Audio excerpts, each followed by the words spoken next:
Andraž, jaz bi te rad povabil na en moški pogovor. Z veseljem, noben problem.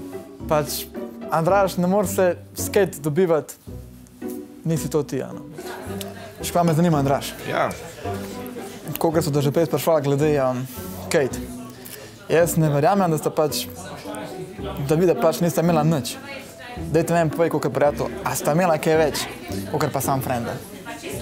Kaj me res zanima tako, a sta imela, ne vem, seks, karkoli, a sta se ljubčkala, karkoli me zanima. Glej, ti bom čisto iskreno, odkrito povedal, tako kot je, noben problem. Jaz osebno nisem v nobenem trenutku, v nobenem momentu čutil karkoli več kot neko prijateljstvo, neka pač, da sva poznana.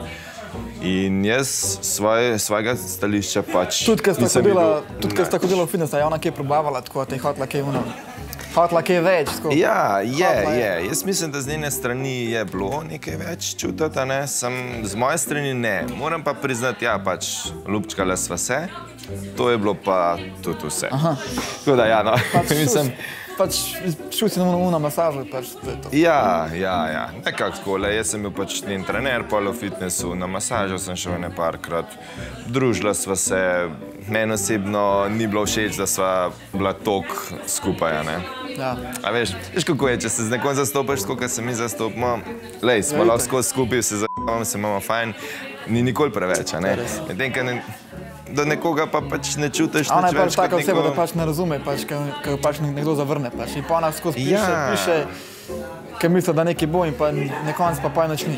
Ja, tudi kar dosti posesivna, kar znam, mislim, da majhen prideti bližji, pa čeprav ne bi bilo lih primerno. Res.